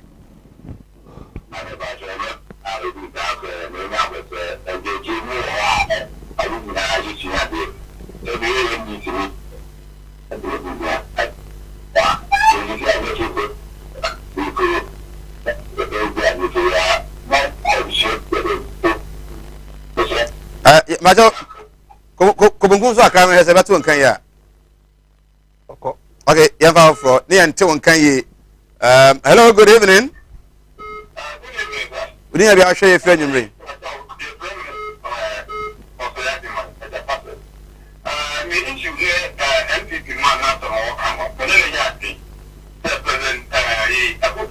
Will not sanction this.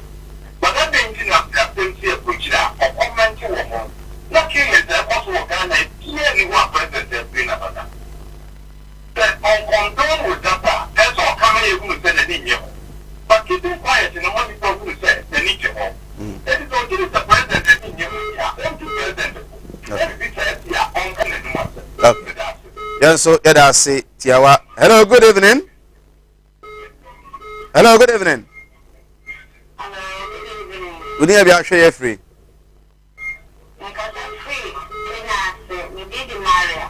Mara, into African Yasi.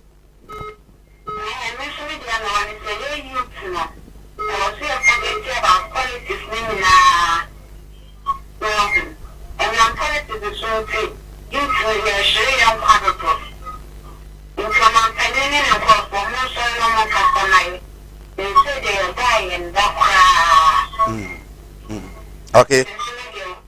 Mariam, you're nasi pa na yen checking as food na. Hello, good evening. Okay, dear so kwa kuyentio.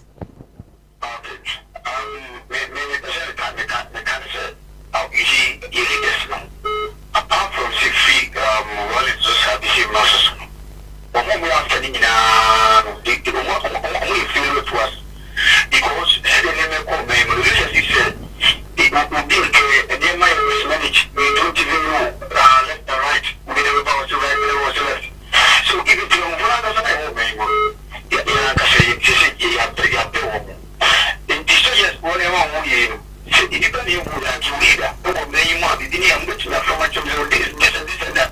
So when you say we need any one block commercial, for instance, when you question you will go to the associated with any Mabasa, you should need to go for look at what they are doing. So at the end of the day, you will say little until you will be sure come on. We shall so no one can say hello. Right, good evening, Sir Mike. Thank you for your good work. May God richly bless you. Hello, good evening. We need to share free.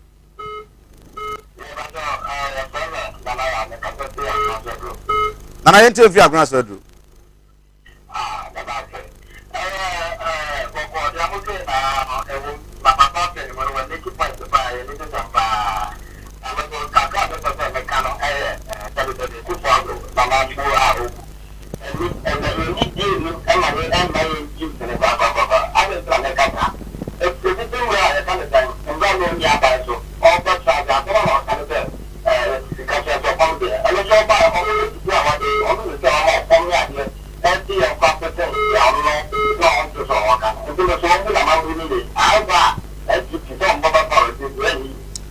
I say,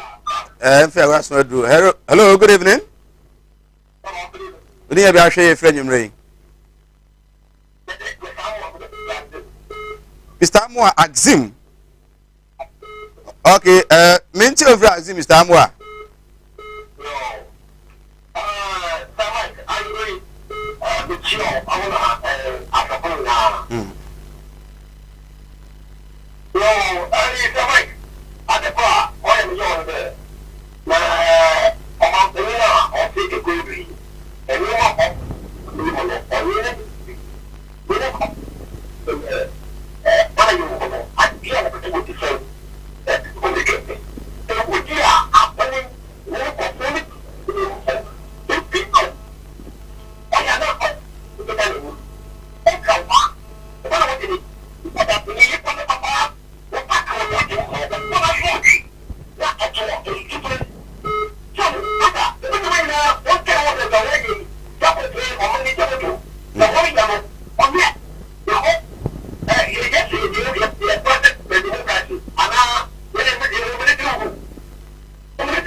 Right. Okay. Mr. Amwa, and I say, yana sena yenchia antivic yenchia axim for ewula tibrukusu na na wiefum any axim for nyina yenchia bia na afi yenchia MC Frank Okpanyi and afi member of parliament for axim Valor Jumajura Kofi Akuneku ono so yenchia na nyure pa ena mo asese mo so ngusa mo emre no enya aye emre we say do you remember what Dr. Zinato Rollins said during 4th June celebration? What were the NPP's response? Amagana Yahoo this year. Well, good evening, Sir Mike. I congratulate you for your good work you keep doing for Mother Ghana. It looks like police and army brutality has become a normality of the day. Once the personnel in uniform are deployed, one thing that comes to mind is beating and molesting civilians. Please, Mike, NAPCO trainees are also suffering.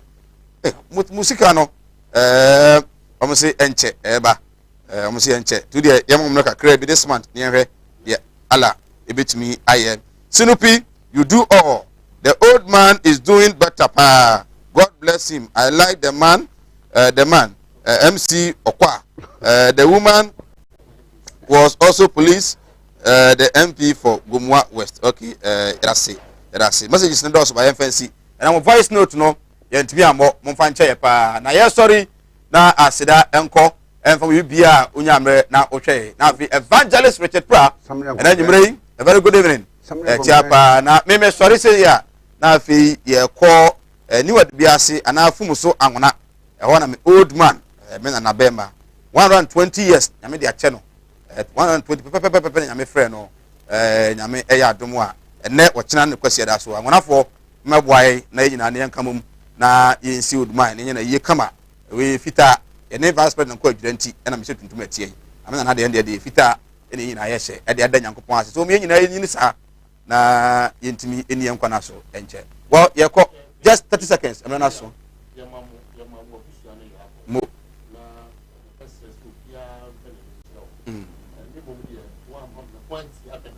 me am said I said nana de nana wu a oh okay say hono try I say if you want but hono try ya be 80 years di no no na ka tell say wu a yin bibia wo ho to no nya sa de anke de ba no kom NNDC then try say you be encourage one rather than discouraging them. Okay. Because bro, when you say talk of war and they put the war for, they do it in this country because of cheap labor. Yes, we are needing to study one. But we found not so yet Tyler. Kakro being a mouse. So, okay. So many Ghana, you move on. And this I yet now years we are patron. And see, I want the means to say, may my me free more. May the co family. Yes, may the family better. Okay. I am Preku. I'm gonna opa. Now you nyanka home. Okay. Nana Menasi. Nana communication officer for the NPP. I was Fijase as a correct constituency and Ashanti Regional communication team member of the NPP and our team in Kano. Semai.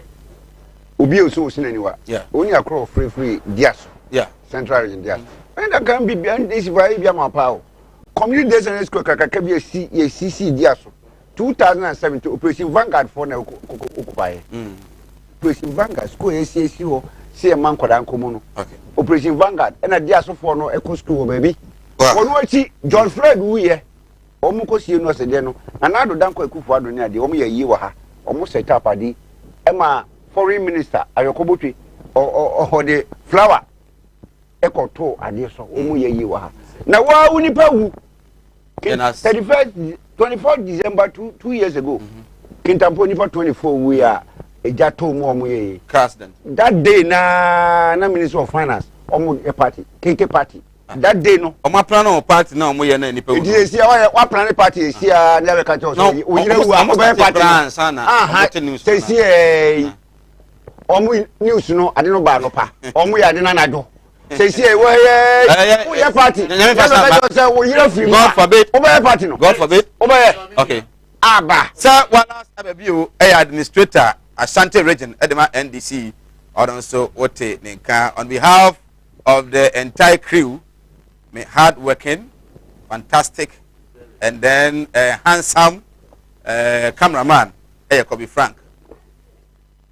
Production team, Loretta Augustina, MCR VTR, and I have Samuel Kwabna Dako, a director, so and Bernard Ade, a producer, production manager, and so a Uchi Nozo, the unseen man, and then as a debut and comma, the executive producer, Sam Dakus. Bidi, Eddie, Michael, Nana, Adma Conse Mike. Yameya Dom, now on the chair, Juada, a 4 to 6.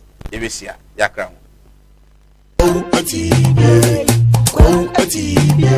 animudia me manfo ni bintina mo ne yira ebinu be from ho se me yo o ma asofo nso no manya ma asorema akon obi o ho amene wo kasa stroke ache no wa ya stroke no enko malam se bra ya adwuma memene da okay kwesi da edwoda ebanada okuoda yawada efieda ana menya adwuma na fieda wo beto me yawo so me hwaw because nipa ana wo homeda nyankopon eni homeda okay akwala na wa wo no akwala na nya 10 years eko 15 years on nante da